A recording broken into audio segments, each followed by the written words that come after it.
биш. Харин ойлголтын, хандлагын, заримдаа нийгмийн алдааны үр дагавар байж болно. Судалгаа 71 нэвтрүүлэг сэтгүүлч судлаач хамтдаа баримт судалгаа бодит кейсээр тулгуурлан нийгэмд тулгамдсан асуудлыг задлан шинжилж зөв онцлон шийдэл рүү хөтлөнө. Даваагаас Баасан гараг бүр 12 цаг 5 минутаас гэр бүлийн радио 104.5, 84.5 долгион болон гэр бүлийн радио 104.5 пэйж хуудасаар хүрч байна.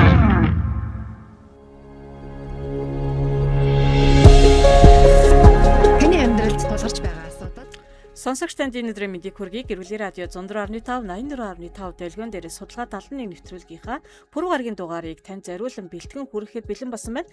Радиогийн 2 дугаар студиуд сэтгүүлч, сэтгэл зүйч, баясгалан, гэрэл судлаач Инх цолон миний бие яг энэ цаг мөчид бас судалгаа 71 нэвтрүүлэг дээр ажиллахад бэлэн болсон байна. Баясагчтай өдрийн мэндийг хүргэе. За өдрийн мэнд хүргэе. За өнөөдөр битэрийн хувьд ямар сэдвээр ярих гэж байгаа вэ гэх юм бол гэр бүл салгалтын шалтгаанууд байгаа даа. Тэгээд мэдээж судалгаа 71 нэвтрүүлэг маань 7 хэмжээд нэг огтлдог онцлогтой тийм мэдээж тэгэхээр зөвхөн судалгаануудыг яриад өнгөрөх биш бид нар баталгаатай үнэн бодиттой мэдээллийг өгөөд мэдээж араас нь зөв ойлголт зөв хандлага төлөвшүүлэх гарц арга замуудыг хүргэнэ. Тэгээ таны амьдралын чанар сайжрах харилцаагаа сайжруулах тэр бодит нөлөөг үзүүлэх зорилготой байгаад байдаг. За тэгээ гэр бүлийн радио 104.5 гэсэн пэйж хуудсан дээр сонсогч та биднийг бас сонсож байгаа. Тэгэхээр яг тэр пэйж хуудсан дээр хурж байгаа лайв стримийн дор та бас асуултуудыг асуугаад холбогдоод бас өнөөгийн яг өнөөдөр гэр бүл салтын шалтгаанууд ямар шалтгаанууд байна мэдээллийг аваад тэгвэл энээс болоод салж заавал салах ёстой мó ёсгүй мó гэдэг дээр ч гэсэн та санаа бодлоо хуваалцаарай. Мэдээж 1146 104 5 дугаар явц шуудаар нээлттэй 104 5 84 5 гэсэн дэлгүүн дээр яг одоо гიშгэлж байна. За тэгээ биднийг цахим орчинд үзэхээр болволн тэ цахим орчин буюу Facebook дээрээ гэр бүлийн радио 104.5 гэсэн хайлтыг хийх юм бол манай радиогийн маань пэйж гарч ирнэ. Пэйж дээр маань нэвтрүүлэг маань шуудаар дамжуулагдаж байгаа учраас бидэнтэй хамт байгаарай, хуваалцаж болно. Бас зүрх дарж болно, кэр дарж болно, асуулт асууж болно, уураа илэрхийлж болно тий. Тэгээд судалгаа 71 нэвтрүүлэг маань илүүтэйгээр нөгөө хүмүүсийн амьдралд байгаа яг мэдээллүүдийг тоо баримттай судалгаатай баталгаатай ингээд тодруулах гэдэг шүү дээ. Өнөөдөр бол гэр бүл салалтын талаар бас энэ тоо баримтуудыг харах гэдэг. Тэгэхээр маш олон бас яг судалгааны их сурвалжууд байгаа. 25 онд гарсан одоо нэг том судалгаа бит хоёр өнөөдрийн хувьд бол барьж явууллаа тий ярилцъя гэж бодож байгаа. За хаанаас гаргасан их сурвалжийг нь хоёулаа дуртаад өгвөл. Мэдээж энэ болохоор гэр бүл хөдөлмөр нийгмийн хамгааллын яамнаас гаргасан. Тэгээд үндэсний статистикийн хороон дээр бол гэр бүл салалтын одоо тоо статистикуд байдаг. Тэгэхээр их сурвалжууд нь бол энэ ардталтаа бүрэн дүүрэн бүгдээрээ байгаад байгаа. Гэр бүлийн тухай хууль, статистикийн мэдээллийн нэгдсэн сан, дэлхийн эрүүл мэндийн байгууллага гэдэг одоо газруудаас хийгээд үндэсний статистикийн хороо гэд тэгээ мэдээж бас Монгол гэр бүлийн харилцааны хэв шинж өөрчлөлтгээс судалгаа өнөөгийн байдал гэсэн судалгаануудыг нэгтгэсэн судалгаа байгаад байна. За тэгээ энэ дээр болохоор 2014 оноос 24 он хүртэл ингээм харьцуултуудыг хийсэн байна. Тэгээ гэр бүл салалт гэдэг бол ер нь аль ч улс оронд болохоор аль ч цаг үед тийм нийгмийн доктортой байдлыг алдуулж яадаг гол хүчин зүйл нь болж яадаг. За тэгээ Монгол улсад болохоор 24 оны байдлаар 14225 гэрэлт бүртгэгдсэн. Энэ нь болохоор өмнөх оноос 18.3% буурсан байна. За харин гэр бүл цуцлалт нь болохоор 4464 бүртгэгдэж өмнөх оноос мөн адил 6.6% буурсан байна. За гэрлэлтийг болохоор 20-22 онд өссөн гэж харж байгаа боловч 22-оос 24 онд бол гэрлэлт буурсан байгаа. Харин гэр бүл цуцлалт нь 20 оноос хойш бол өсөх хандлагатай байгаа. За тэгээ сүүлийн жилүүдэд гэрлэлт цуцлалтын одоо статистик үзүүлэлтийг гэдэг динамикаас харах юм бол 14-24-2-ыг харьцуулъя. 14 онд бол 17332 гэрлэлтсэн бол гэр бүл одоо батлуулж исэн бол 3750 одоо цуцлуулж исэн байна. 24 оны хувьд болохоор 14225 байсан бол цуцлалт нь 4463 гэд харахаар ер нь бол гэрлэлт багасаад цуцлалт өндөр болсон байгаа тоон үзүүлэлт бол харагдаж байна. Ер нь бол яг хөө ингээд олон шалтгаанууд бас нөлөөлж байгаа тийм. Ирээдүйн хойч үе маань илүүтэйгээр хурдхан шиг ээж авбал яалын эхнэр нөхөр болыг гэхээс илүү өөртөө хөгжүүлэх нь илүү одоо оновчтой амьдралаа ер нь бэлдэх хэрэгтэй гэдэг юм үзэл баримтлал бас ингээд яваад байгаа. ганц биеэр бас ингээд удаан амьдрах нь одоо юу гэдгийг сэтгэл зүйн хувьд одоо сэтгэл зүйн хямралтай байх, цаашлаад гутралтай байх гэдэгтэй бол нөлөөлдөг юм билээ. Тэгэхээр яг нөгөө хүүхдүүд маань, залуучууд маань, ирээдүйн хойч үе маань гэр бүлийнхээ амьдралыг төлөөлж байгаад гэрлэлтийн амьдралыг яг зөв эхлэх нь айгүй оновчтой байдаг шүү. Тэгээд ингээ харах юм бол мэдээж одоо гэр бүл болоход бас нөлөөлөх одоо гэр бүл болоход ингээд нөлөөлж байгаа зүйлүүд байгаа. Нөгөөдгөр босны дараа салахад нөлөөлж байгаа одоо юм шалтгаанууд тоогод байгаад байгаа. Тэгэхээр судалгаа талны нэвтрүүлэг яг л нөгөө ийм нүдний шилтэй адилхан санагддаг. Одоо өнөөдөр бас хоёулаа нүдний шилтэй сууж байна. Яг тэрнтэй адилхан цаасан дээр байгаа зүйлийг эсвэл одоо юу гэдгийг гэрээр дүгнүүл аав ээжтэй адилхан. За хүүхдүүд маань яаж юм? Тэд нар сүүлийн үед их бухимдж гин үү, гэрээсээ гэртээ ирэх гэж их оройтж гин үү, гадуур дотор их явж гин үү гэд хараад энэ нь юу нөлөөлөд яагаад ингэж энэ хүүхдийн юу болохгүй байна гэд ингээд дүгнээд тэгээ арга хэмжээ авдаг шиг судалгаа 71 нэвтрүүлэг бол яг л энэ одоо шилтэй адилхан, бас аав ээжтэй адилхан, тэр томруулдаг шилтэй адилхан яг ийм судалгаа гарсан байх шүү дээ. Ингэсэн байх шүү дээ гэдгийг нэг харуулж, ойлгуулж, таниулахад орж байгаа. Даваа Сарнбаяр маань сайн өдрийн мэндэ, манай хоёр хөөрхөн шүү, хайртай шүү, баярлалаа гэж орж ирсэн байна. Өдрийн минь баярлалаа. За тэгээд энэ ч одоо шалтгаануудыг өнөөдөр бид хоёр нэлээд дурдаж өгөн тий. Тэгэнгүүт ер нь бол 1-2 хүүхэдтэй байгаа дээрээ гэр бүлүүд маш их салж байгаа юм байна. За тэгээд 3-аас дээш болоод ирэнгүүт гэр бүл салалт буурж байгаа.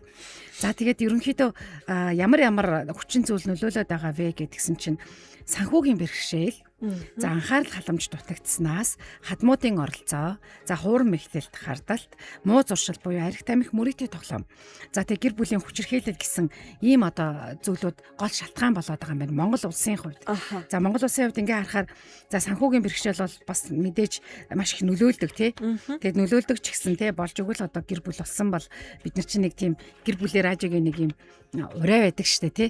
Хэрвээ таны гэрд одоо амь насанд аюул учруулах хууц тий таны сэтгэл санаанд маш одоо хүнд байдал авчрахууч одоо хүчирхийлэл байхгүй бол бусад тохиолдолд бол хоёулаа хоорондоо уулзраа болоод амьдралынхаа төлөө гэр бүлийнхаа төлөө тий хамтдаа босгон байгуулахын төлөө явна гэдэг үрээтэй шүү дээ. За тэгээд санаачлагчдыг ингээд харсан чинь эхнэр эмэгтэйчүүд 52.4% салах шийдвэр гаргадаг юм байна. Хамтдаа салах шийдвэр гаргасан байгаа нь 21.4%, нөхөр 21%, за эхнэрийн гэр бүлийнхэн 2.4%, нөхрийн гэр бүлийнхэн 1.9%, за бусад буюу 1.9% нь одоо найз нөхөд ч гэдэг юм уу тий. Ийм тоон статистик байна. За бүр хувьчилсан байгаад байгаа. Цаашлаад эхнэр нөхрийн одоо тий гэр бүлээ цуцлуулсан шалтгаан, цуцлалт санаачлаг, давхарцсан тоо гэдэг ингээд гаргацсан байгаад байгаа нь үзэл бодол таараагүйгээс 31.8% бүр эхнэрийн санаачлагаар гэр бүл салдаг юм байна. Тэгсэн нөхрийн санаачлагаар болохоор 34.1% салсан байна. За тэгээд 53.3%-аар болохоор хамтдаа шийдвэр гаргасан. За үр хүүхэдгүй ухраас гэдэг сонголт бас энд ороод ирсэн байна. Тэгээд үр хүүхэд учраас эхнэрийн санаачлагаар 1.9, нөхрийн санаачлагаар 2.3, хамтын шийдвэрээр 11.1 гэсэн тоон судалгаа байна. За амьдралын түвшин харилцан адилгүй гэдэг одоо шалтгаан байна. Энэ нь болохоор 2.4, 2.3, одоо эхнэрийнх болохоор 2.7, нөхрийнх 2.3, хамтдаа шийдвэрсэн 8.9. За боловсрал соёлын түвшин ялгаатай гэж бас хүмүүс хэлээд байдаг тий. Хайртай дуртай гэж суучихсан чинь одоо ингээд энэ хүн өстой боловсрлоороо юм аа. Соёлын хувьд юм аа. Өстой огт өөр юм аа гэж ярьдаг штэ. Тэрнгээр болохоор ялгаатай байдал нь эмэгтэй эрэгтэй хоёрын адилхан байна 8.4.5. За тэгээ хамтын шийдвэрээр 8.9 гэд ингээд цаашаа явж байна. Энэ бас нэг их сонирхолтой. Найз нөхдийн зөвлснөөр гэдгсэн чинь эхнэр эмэгтэйчүүд хардаа найз нөхдийн зөвлснөөр 1.8%-аар салах шийдвэр гаргадаг юм байна.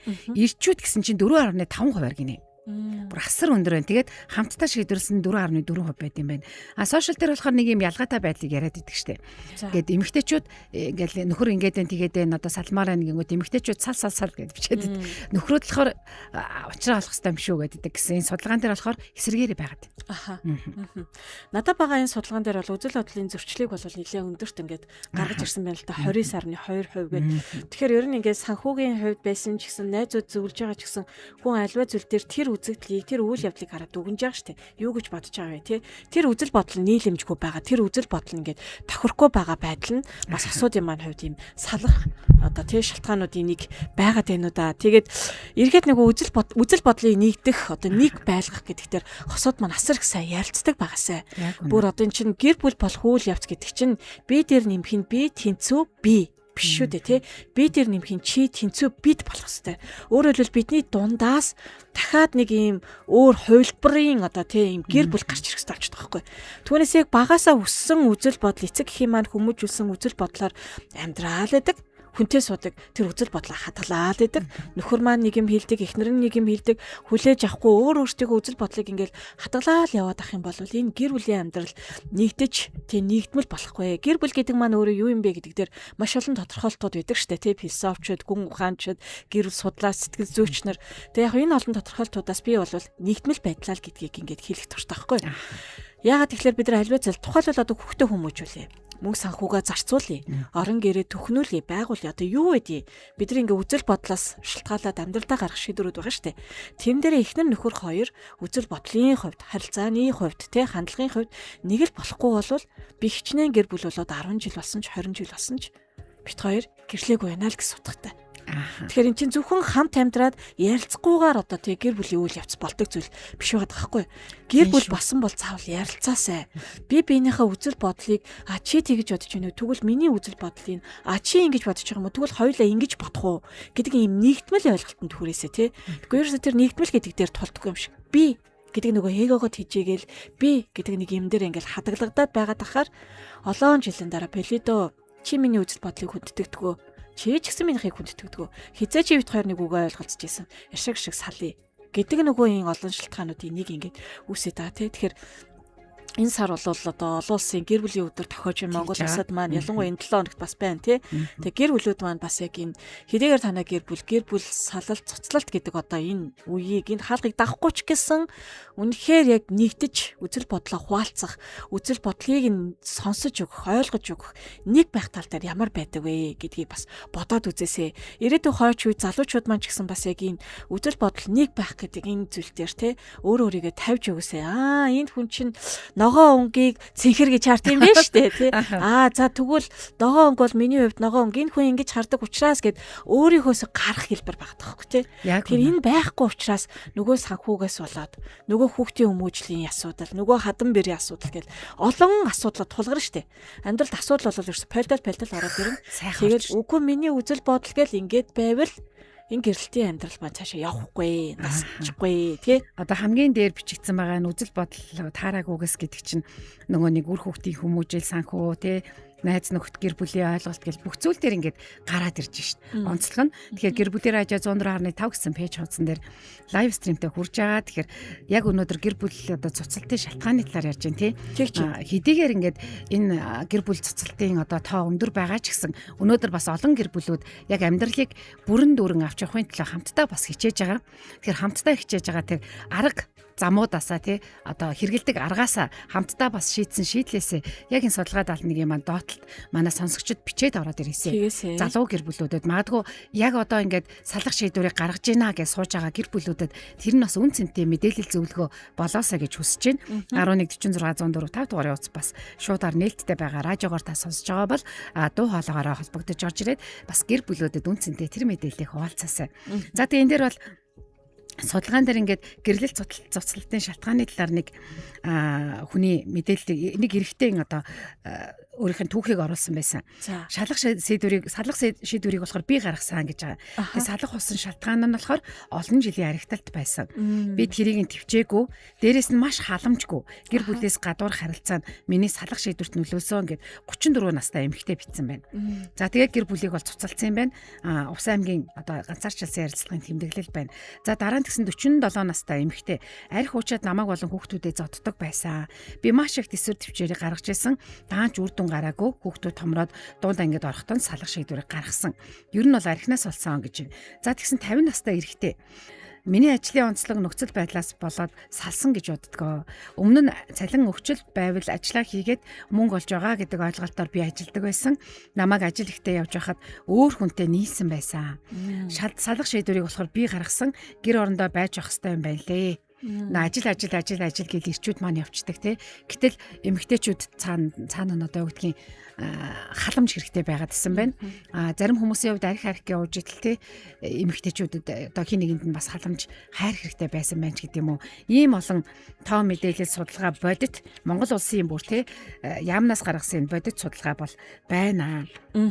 За гэр бүл саяны нөгөө таны ян дээр бас яг дүгнэлт хэлэхэд ер нь бол нөгөө тэнцвэртэй байдал гэдэг маань айгу хувь хүний хувьд ч гэр бүлийн хувьд ч тэр амин одоо ийм сүнс гэхүү те чухал зүйл байна.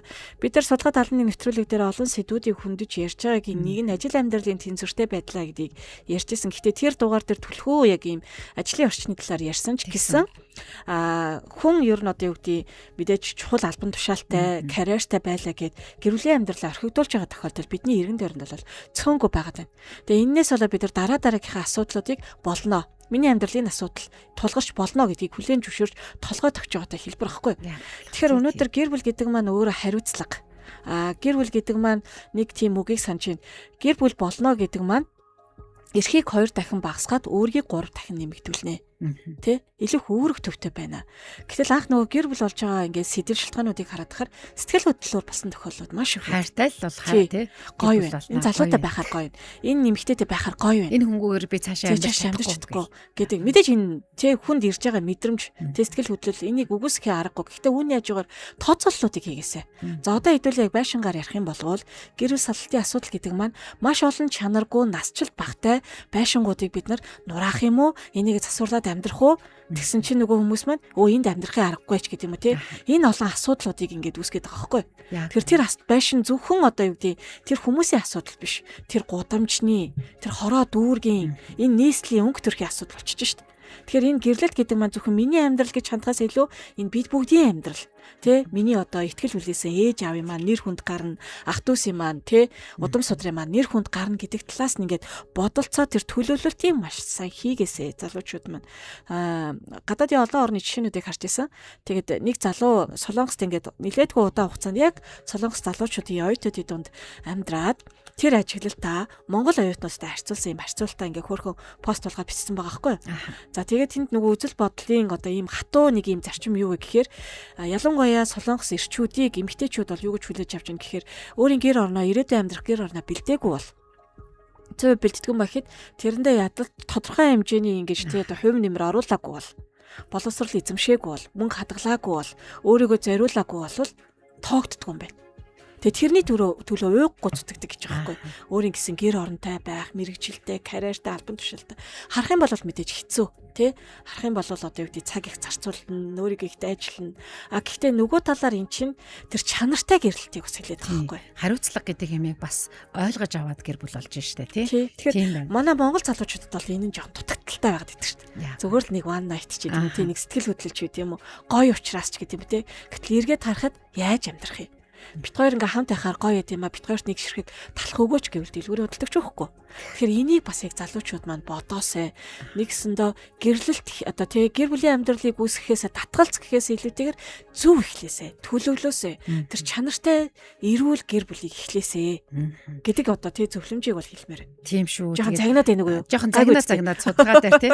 За олон улстай харьцуулсан чи ерөнхийдөө хамгийн өндөр гэр бүл салалттай улсууд бол Мальдив, Казахстан, Орос, Беларусь гэд байдаг юм байна. Тэгээд шалтгаан нь юунаас болд юм бэ гэсэн чинь хотчлт, эдийн засгийн шилжилтээс за тэгээд эмэгтэйчүүдийн бие даасан байдал өсчихсэн байгаа юм байна. Тэгээд гэр бүлээс илүү хувь хүнийхээ эрхчлөөг одоо эрхэмлэх хандлага нэлээд байна. Одоо манай залуучуудын ингэж ярьж байгаа бас л ер нь олон улсад бас ийм байгаад байна. За хамгийн бага салалттай улсууд гэсэн чинь Шри-Ланк, Вьетнам зэрэг улсууд байна. Эднэрт одоо яагаад салахгүй байгаа юм бэ гэсэн чинь соёл шашны нөлөө хүчтэй байдаг гинэ. Тэгээд гэр бүл задрах эсгүй гэсэн нэг тийм үнэт зүйлийг илүү давмгай барьд юм байна. За тэгээ эдийн засгийн хамаарал өндөр буюу нөгөө эрчүүд нь гэр бүл болоод гэр бүлээ аваа явдаг, эмэгтэйчүүд нь хүүхдээ төрүүлээ хардаг ч юм уу тий. Хамааралтай учраас ингээд салах юм бага байгаад байна гэсэн байна. Тэгээд бас Европ Оросын холбооны улсаас бол харьцангуй илүү одоо бага байгаа бол манай Монгол улсын салалт за Аз буюу уламжлалт нийгмүүдээс манай Монгол улсын салалт бол арай илүү өндөр байгаад байгаа юм байна. Тэгээ ялгаануудыг бас хэллээ тий. Уламжлал, соёл уламжлал, эдийн засаг, гэр бүлийн үнэт зөвлөл гэдэг ч юм уу тий. Ийм зүйлүүдээр ялгаатай байд юм байна. За тэгээд шалтгаанууд нь дахиад дэлхийд даяар ямар байгаа вэ гэх юм бол харилцааны доголдол номер 1-т байгаа юм байна. Санхүүгийн асуудал бас л нөгөө монголчуудын амьдрал тулгарч байгаа нөө санхүүгийн асуудал дэлхийн улс орнуудад ч ялгаагүй л нөлөөлж байна. За тэгээд үнэн ч бус байдал, сэтгэл зүйн дарамт, хүчирхийлэл энэ төр бас нөлөөлдөг юм байна. 22 оны судалгааг санаж байна. 22 онд бол 4 гэр бүл дотмын нэг нь салж байна гэсэн одоо энэ гэр бүл цуцлалтын одоо тий судалгааг товчоор маш ингээ ойлгуулахад тий. Гэтэл одоо эн чинь өнөөдрийн 25 оны байдлаар харахаар чинь 12600-аас батлуулаад эргүүлээд 4400-аас гэдэг чинь 3 гэр бүл тутмын нэг нь бол авчиж штэ. Тэгж дээ тий. Тэгэхээр илүү өндөр байгаад байна тий. Тэгэхээр өнөөдрийн судалгаа 71-ийн агуулга болол бид нэр одоо юу гэдэг гэрлэлтийг одоо үүсгэхдээ боль тий гэр бүл болохоо боль гэхээсээ илүүтэйгээр хэдүүлээ нэгэнтэй л одоо гэр бүлийн амьдралыг эхлүүлсэн болвол түрүүнд нөгөө баясагч маань хэлжсэн тий ерөөсө хоёр шалтгааны гэр бүлийн радио маань ярьдаг ба. Нэг нь бол амь наснд одоо тий хүрхүүл хүчирхийлэлтэй аюултай байгаа тохиолдолд одоо бид нар салтыг эргэж харахаас арга байхгүй. Нэгдүгээр хоёрдугаарт нь араар тавилт нь удаан хитрхи олон хүнтэй үүсчихсэн. Яагаад гэвэл араар тавилт гэдэг маань тэр хэмжээний хорвоо чанартай хүний сэтгэл зүйн хохирлтой байгаад байдаг. Тэгэхээр энэ хоёр шалтгаан биш л бол залуучууд маань гэр бүлүүд маань гэр бүлийн амьдралаа зөв авч явна. Хосын харилцаагаа тордно гэдэг агуулгыг бариасаа гэр бүл салалт гэдэг маань одоо зөвхөн өнөөдөр надад тулгардаг зүйл бол биш ээ тий. Энэ хамгийн том хохирогч бол үр хүүхдүүд байдаг. Гэр бүл нь салсан үр хүүхдүүдийн бие авч явах чадвар нь ямар бах вэ? Сэтгэл зүйн ямар ах вэ? Сэтгцэн ямар бах вэ? Нэг рeel бас уншижсанаа санаж байна. Салснаас болоод хүүхдүүд нь бүр байнгын орондоо шийдвэрлчихсэн. Айдастай болсон, төгшүүртэй болсон, өөрөө өөртөө итгэлгүй болсон. За зарим нэг нь нөгөө эргэн тойрны хүүхдүүд нь албаар биш ч гэсэн аав ээж нь хамт байдаггүй гэдэг үгнээс болоод эмзэгэлдсэн бидний ярьдгаар нөгөө травматцсан тий. Гэх мэтчлэн хүүхдүүдэд ирдэг ийм сөрөг нөлөөллүүд бас их байгаа штэ. Тэгэхээр нэгэнтэй л одоо нэг хизээ нэгэн цагт бид хоёр эцсээ хүртэл хамтдаа амьдран гэсэн энэ амлалтыг сахаасай. Энэ амлалтын төлөө өөртөө дайчлаасай. За тэгээ мэдээж хэрэг одоо энэ дайчлаасай амлалтыг сахаасай гэдэг нь зодуулаад нүдүүлээд байгаа даа гэсэн үг бол биш шүү тий. Яг энийг цензуртэйгээр зөвөр яасаа гэхдээ өнөөдрийн хувьд бол илүүтэйгээр гэр бүлийн амьдралыг төлөвлөж зөвөр эхлэсэ. Тэр нь эргээд салалтанд одоо тий багаар нөлөөлөх. Энэ нөлөөлөл бол тийм аа гэдгийг судлаачдын зүгээс өгч таас цохиж хэлмээр. Азаа сүхэн маань багуудын мэндэ гэж орж ирсэн байна. Багуудын мэнд манай азаа маань өөрөө бас сэтгэл зүйч байгаа. Яг энэ тал дээр бас гоё сэтгэлээ илэрхийлж өгсөн. Олон бас гэр бүлүүдтэй уулзж байгаа, зөвлөгөө өгж байгаа тий. За тэгээд сая цаамаа маань ингэж ярьсан шүү дээ. Хүүхдүүдийг хохирдог. Бүр яг юм бодит кейс байна гэд. Тэгсэн гэр бүл цуцлалтын хамгийн том хохирогч нь хүүхэд гэдгийг бас энэ судалгаан дээр ч гэсэн онцолцсон байгаа. Тэгээд гэр бүл цуцлалт хүүхдэд бол маш эмзэг тусдаг. Сэтгэл санааны хувьд одоо маш хүнд байдаг. Тэгээд хүүхдийн суур хүмүүжил за төлөвшөлт нь бүр нэмээд сөргөөр нөлөөлж идэг тий. Тэгээд гэр бүл цуцалснаас хойш хүүхдэд тавих анхаарал хандамж багасах, тэднийг үйл хайхрах явдал бол ихсэх хандлага ажиглагддаг. Аавдч тэр ээжэд ч тэр тий. За жишээлх юм бол зөвхөн ээж хүүхдүүдээ ингээд асарсан хамгаалж илаа гэхэд 3 хүүхэдтэй байлаа гэж тооцоход 3 хүүхдийнхаа одоо амьдралын хэрэглээ, хүмүүжил, төлөвшөл, хичээл, зан чанар гээд бүх зүйлд нь анхаарах шаардлага гарна. Тэгэхээр нөгөө тавигдаад байгаа анхаарал халамж маань сулраад байна тий. Тэгээд гэрэл цуцлууснаас хойш ээж аавд хүүхдтэй анхаарал халамжийг яг тэнцүү тавих хэрэгтэй тий. Тэгээд тавьж байгаа нь ямар байгаа юм бэ гэд судалгаагаар тодруулсан чинь аавуудын 23.3% нь бол хангалттай сайн анхаарал хандуулдаг гэсэн бол 27.1% нь анхаарал халамж сул гэж хариулсан байна.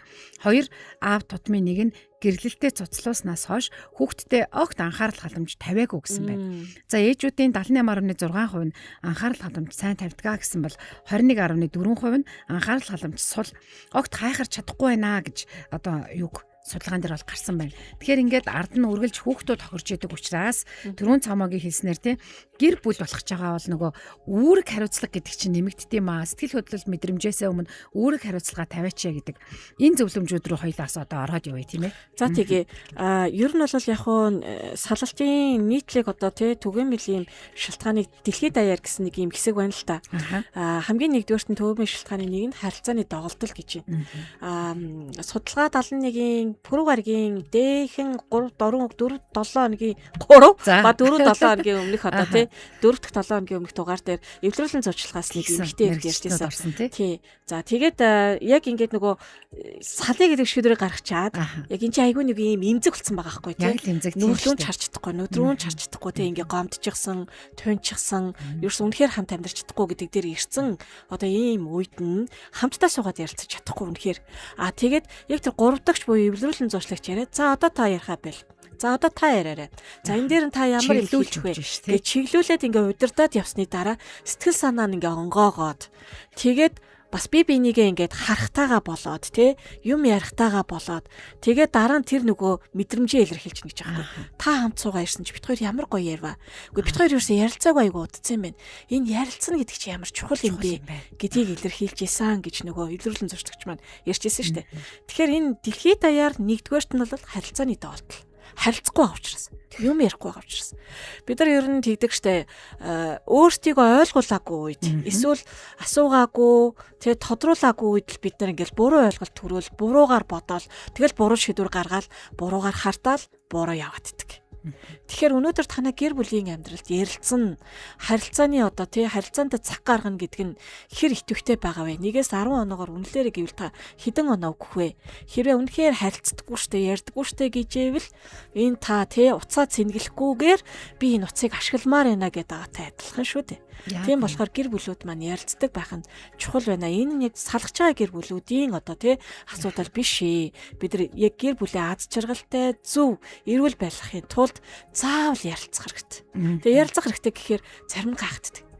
Ярилцахыг чинь ойлгоод байна. Яг юу ярих юм ингээд итгэвтэй. Тэгэхээр нөгөө нэг хувь хүнийхээ хувьд одоо би нэгэ өөр гэдгийг бас таньж мэдэх хэрэгтэй байх нь шүү дээ. Ямар хэлээр энэ хүн бас ярьдгийг. Нөгөө хайрын таван хэлгэлтэй гэрэж Япманы ном хүртэл байгаа. Тэгээд одоо сошиалаар хайх юм бол маш олон тэр арга замуудыг заасан байгаа. Мэргэжлийнхэн ч гэсэн хүн одоо хосуудыг биенийхээ хайрын хэлийг илүү тодорхойлж мэдээд тэр хэлээр нь тэр хүнтэйгээ ярилцаач гэдгийг бас зөвлөдөг шүү дээ, тий. Өнөөдөр судалгаа 71 нэвтрүүлгээр ч гэсэн цаомоо битэрийн зүгээс бас энийг санал болгомоор байна. Нөгөө харилцаагүй байгаад байна, тий. Ярилцгаа болчоод байна гэдэг. Тэгсэн гэр бүл тогтвортой байдаг нөгөө нэг улс орнуудыг чинь нууцсан гэрлэхээс өмнө бэлтгэдэм байна. За тэрэн дээр нөгөө харилцааны сургалт ордог юм байна. Санхүүгийн төлөвлөгөөг хамтдаа яаж одоо хэрэгжүүлэх вэ? Цаашаа хариуцлага хэрхэн яаж өөрөх вэ гэдэг сургалтууд ордог юм байна. Тэгсэн Монголд бол энэ нь бараг л байхгүй байгаа тийм тий. За уцаар холбогдож болно шүү 1146 104 5 дугаар утас маань нээлттэй байна. Холбогдоод ороод ирэх юм сайхан авчнаа. За тэгээд салалтыг одоо удаашруулдаг бас нэг зүйл нь сая манай Монголд бол эвлэрүүлэн зурчлах гарч ирсэн маш том ашиг тустай байгааг харчлаа шүү дээ. Энэ дээр болохоор заавал зөвлөгөө авдаг юм байна. Салхаасаа өмнө одоо би чамайг үзэх юм байлаа. Одоо байли эсвэл чи намайг хүчирхийлээд байгаа учраас салыг биш. Өмнө нь заавал зөвлөгөө авдаг юм байна. Тэг шийдвэр гаргах хугацааг бас авдаг юм байна. За тэгээ гэр бүлийг бас нийгмээр нь дэмждэг гин. Тэр нууцуудыг яриад байгаа тий. Ахмад хүмүүс маш сайн одоо дэмжлэг үзүүлдэг юм байна. За тэгээд хүүхэд төвтэй бодлогыг улс их орн бас маш сайн хэрэгжүүлдэг юм байна. Бэнэ. Өдрийн мэндийг хүргэе. Байна өдрийн мэнд. За сонсогдож байна уу? Өдрийн мэнд. За тэгтгүүлээ сонслоо. Тэгвэл хэлэх гээд. За. Одоо нөгөө нэг асуулт гэдэг зүйл бол яг зөвхөн эрэгтэй эмэгтэй хоёр хүний асуудал биш мэдээ тийм. Тэгээд хүүхдэд бол маш том хохирол тохиолддог. Тэгээд энийг сэтгэл зүйчид яаж ингээд энгийн үгээр тайлбарласан бэ гэвэл эсэнд хүрсэн хүн хамгийн хайртай, хамгийн дотны аавыгаа, ээжигээ, төрсөн ахыг ч өвөө эмээгээ насураад хороо дэлхий дээр байхгүй болоход авдаг тэр мэдрэмжийг хүүхэд аав ээжээрээ салахад яг сэтгэл зүйн хувьд тэр мэдрэмжийг авдаг гэж судалгаа байт юм билээ. Судлаач тийм.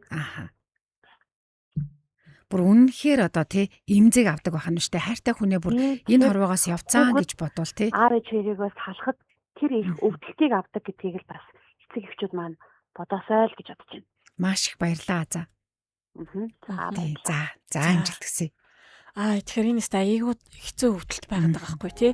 Тэр мэдрэмжийг ер нь тэр хүүхэд мэдрэх ямар буруу зүйл хийсэн бэ? Тэр мэдрэмжийг тэр хүүхэд мэдэрч өвдөх ямар алдаа хийсэн бэ? Энэ дэлхий дээр хайрлуулах гэж энэ дэлхийн амьдралын тэр сайн сайхныг амсах гэж ирсэн тэр балчирхаан жаахан үрс маань өнөөдөр 2 настайгаасаа 3 настраагаасаа тэр айхтар уу гашууг одоо мэдэрж байгаа юм шиг мэдрэн гэдэг бол хэцүү зүйл биш гэж юу энийг үнэхээр ингээ бодохоор танд ингээд хэцүү биш вэ нөө? Тийм болохоор үнэхээр ламнаас нь чи аюултай биш болвол араар тавигдаа ингээд хэцүү биш болвол үнэхээр хичээгээс асууд маань. Тэгээд яг ялангуяа салал туслалтын асуудал төр ингэдэг шүү дээ. Энэ л алдаа гаргасан. Энээс л болдог гэдгийг хардаг.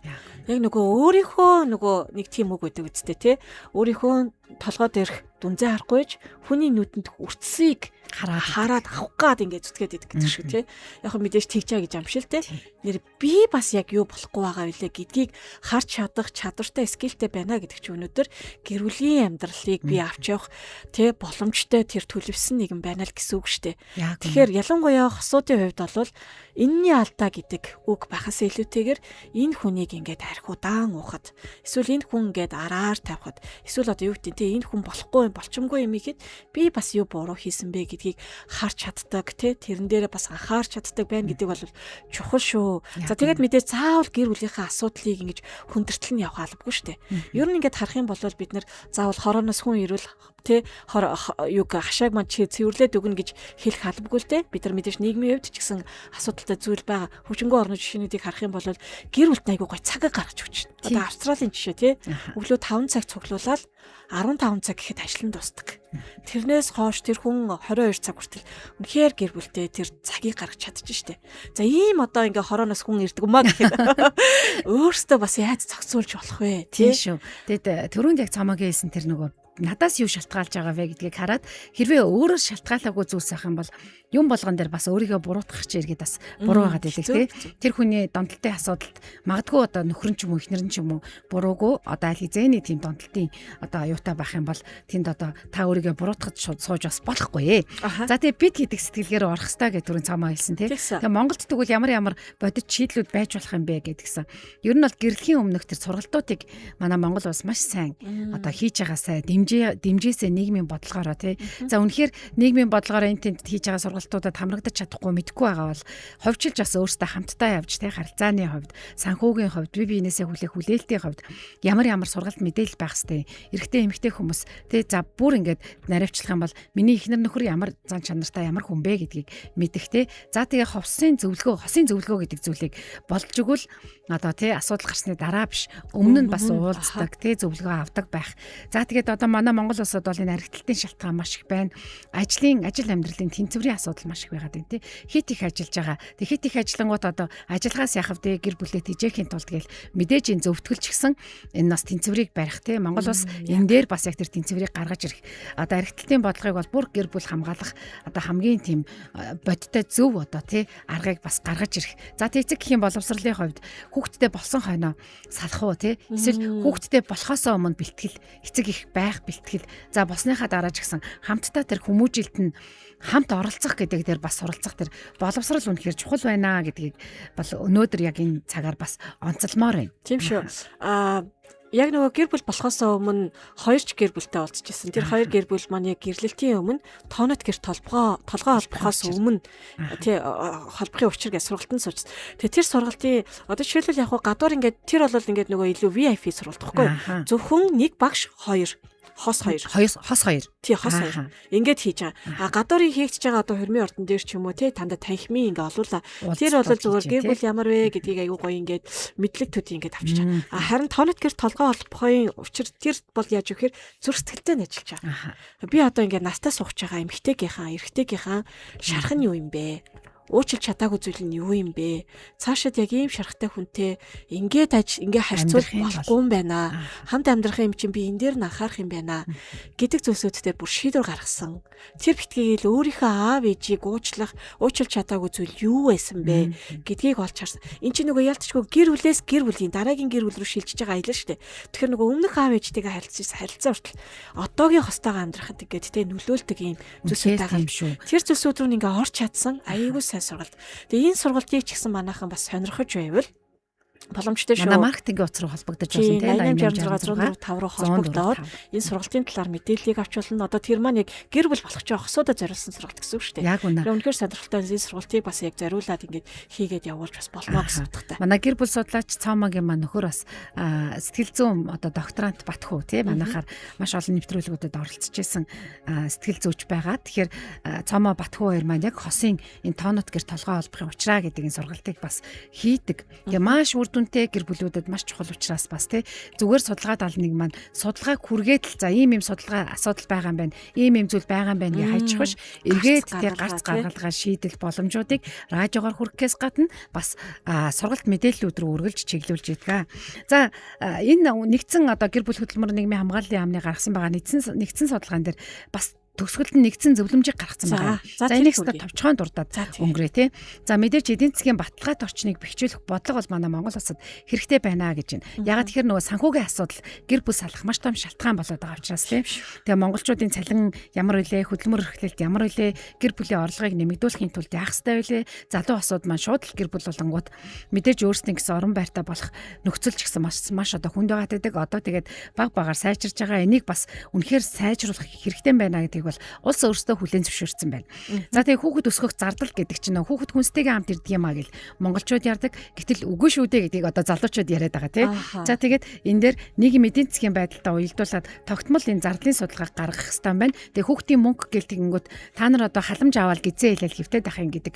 Эсэргээрээ тэр хүүхдийн мөнгө бол олон улсад бүр гэр бүлийг дэмжих мөнгө буюу одоо асар өндөр мөнгийг өгч идэг тийм манай Монгол 100 мянга хүчингүүтэй араас нь дандаа ингээд нэг юм шөөмжлүүдийг өгөөд байдаг бол үгүй шүү улс орнууд энэ дээр бас маш одоо өндөр одоо зүйлийг өгч гэр бүлийг дэмждэг.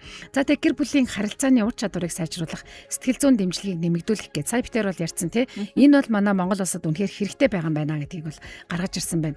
Энд онцлоод 3 зүйлийг тусгасан байна. Гэр бүл зориулсан зөвлөгөө өгөх. Энэ дотор нөгөө түрүүний харилцааны хосын гэд тий. За тэгээд нөгөөх нь болохоор аймаг дүүргүүд дэх хүүхэд гэр бүлийн газар, гэр бүлийн төвүүдэд мэрэгжлийн сэтгэл зүй болон гэр бүлийн зөвлөгөөний хэсгийг бүрдүүлэх гэсэн байна. Энийг хүртээмжтэй болгох. За гурав дахь нь болохоор эхнэр нөхрийн хооронд үүрэг хариуцлагыг тэгш хуваарлах. Энэ бол маш чухал байгаад идэг тий. Энийг бас оруулж өгсөн байна. За 3 дугаарх зөвлөмж нь юу вэ гэх юм бол хүүхэд хүмүүжил боловсрал эцэг гэхийн оролцоог нэмэгдүүлэх.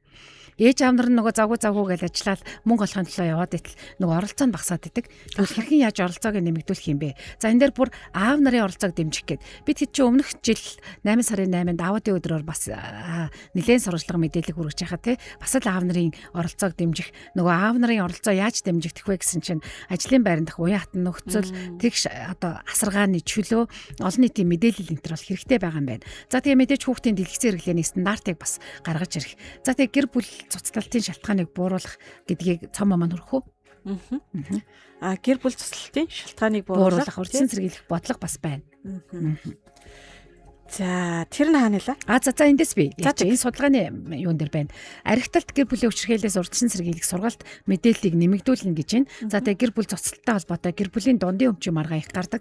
Энийг одоо бас ингээд гэрээ хийхтэр, гэрлэлтийн гэрээ хийхтэр бас тусгаж өгөх юм байна. Тэгээ салалттай холбоотой хууль үйлчилгээний системийг бол зуучлал, эвлэрүүлэх үйлчилгээгээр бол нэлээд сайжруулж сөрөг үр дагавруудыг бууруулна гэж байна. За тэгээ сэтгэл зүйн болон харилцааны хямралын үед одоо ханддаг шуурхай үйлчилгээ тусламжийн утсыг сайжруулад хүртээмжийг нэмэгдүүлж чадах юм бол бас гэр бүл салалт буурнаа гэдгийг бол нэгдсэн зөвлөмжөөр гаргаж ирсэн байна. За дараагийн 5 дахь нь болохоор гэр бүл тулгамдж байгаа асуудлуудыг хүндсэн байна. Архины хэрэглээг бууруулна, хөдөө орон нутагт архитекттай холбоотой эрсдлийг бууруулна. За тэгээд 6 дахь нь болохоор гэр бүлийн бодлогыг салбар хоорондын нэгдсэн тогтолцоонд шилжүүлнэ гэсэн байна. Одоо салбар хоорондын нэгдсэн тогтолцоо байхгүйгаас аюу халдагдаад идэг гэж ярьдаг шүү дээ тий. Гэр бүлийн салбар ярьж байгаа нөгөө боловсролын салбар нь алдагдсан байдаг ч юм уу тий. За тэгээ олон нийтийн соёл нийт одоо үнэт зүйлийн өөрчлөлтийг дэмжинэ гэсэн гэр бүлийн эрэг харилцаа, хүүхэд төвтэй хүмүүжил, тэгш хариуцлага гэх мэтчлэнгээр гаргах юм байна. Нэг найз маань ярьж байсан Европын орнд амьдардаг. Гэсэн чинь аюу онцгой зүйл нь юу вэ гэсэн чинь амралтын өдрүүдээр нөө дэлгүүр хошоо баар савн ажилтгүй гин. Яагаад вэ гэхээр одоо ээж аав нь амарж байгаа үр хүүхдүүдтэйгээ салхилах гэр бүлдээ цаг гаргах цагийг гаргах юм байна. Тэнгүүд одоо юу гэдгийг манайх бол ингээл сансрын түнэл уруудаал шөнө болохоор нөгөө баар сав нэгдэл огт өөр хот болчдөг штеп. Тэгэхгүй нөгөө айлуудынх нь амьдардаг хотх нь өөр одоо юу гэдгийг баар сав янз бүрийн одоо худалдаа үйлчлэгийнхэн газрууд нь бас өөр зэгт байр штеп юм байна. Тэнгүүд ингээ хүмүүстэй орой үеийн цагаар гэр бүлдээ цаг гаргах яг тэр гэр бүлийн цаг нь юм гоё тавтаа тухтай намуухан орчин байх боломжууд одоо үүсдэг юм байна. Тэгэхээр одоо Монгол улсад энийг хэрэгжүүлэхэд хэцүү л ах. Гэхдээ боломжтой гэж бодож байна. Тий. Гэр бүл болгон өөрсдөө анхаарад өөрсдийнхөө яг гэр бүлийн уур амьсгал бүтцээр анхаарад хэрэгжүүлж чадах юм бол мэдээ сайн сайхан амьдарч байгаа гэр бүлийн амьдралыг анх угсан амлалтандаа үнэнч яваад авч явж байгаа зөндөө олон гэр бүлүүд байгаа шүү дээ, тий. Тэгэхээр зэрэг энэ нь одоогийн миний хийж байгаа гэр бүлийн маань өдөр тутамдаа байгаа энэ амьдрал харилцаа хандлага маань үр хүүхдүүдэд маань бас хэрхэн гэр бүл болоход нь нөлөөлдөг тэр том нөлөөлөл тусгал болдог шүү. Анх ингээд нөхөртөөгөө ирчихсэн нэ санддаг байхгүй юу? Сандаггүй байхгүй ярьж байгаагийн. Тэгээд тэгэхээр манай хүн болохоор би аав ээжээс ийм сурч ирсэн. Би ирээдүйд гэр бүл болохоор ингэж хийнэ гэж боддгоо гэж аюух ярьдаг хүү байлаа. Тэгэхээр энэгээр зүгээр юу гэж хэлэх гээд байгаа юм хэр зэрэг би өнөөдөр те ээж гэрийн эзэгтэй эхнэр хүн те гэргийн хүн ямар байгаа байдал нь охинд маань нөлөөлнө. Ерөөсө хүн өөрийн мэдлгүй ээж маань яадаг үлээл гэж санддаг юм билээ. Тэгэхээр бүгдээрээ энэ өөрсдийнхөө үүрэг хариуцлага дээрээ л итгэмжтэй байцгаая, хамгийн сайнаар нь хийцгээе. Мэдээж олон асуудлууд, олон одоо тий нийгмийн юм зүйлсүүд байх, хүчин зүйлсүүд байж боловч гэсэн. Өнөөдрийн миний үүрэг хариуцлага юу юм бэ? Тэрэн дээр л тултал хийцгээе. За маш их баярлалаа. Тэгээд очир атмог цэцэг маань өдрийн мэндэ гэж мэдчихсэн байна. Баярлалаа. Судалгаа 71 нэвтрүүлэг маань энэ түрээд өндөрлөж байна. Өнөөдөр гэр бүл салалтын шалтгаануудыг тэгээ арга замуудтай 7 хэмжиж нэг огтлоо гэр бүл судлаач Цоомо сэтгэл зүйч Баясаа сонсогчтой хамт байсан.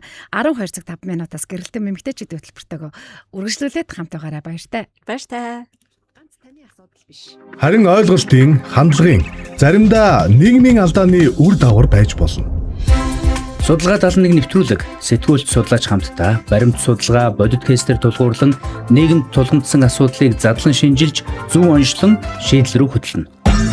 Даваагаас баасан гараг бүр 12 цаг 5 минутаас гэр бүлийн радио 104.5 84.5 долгион болон гэр бүлийн радио 104.5 пэйж хуудасаар хүрч байна.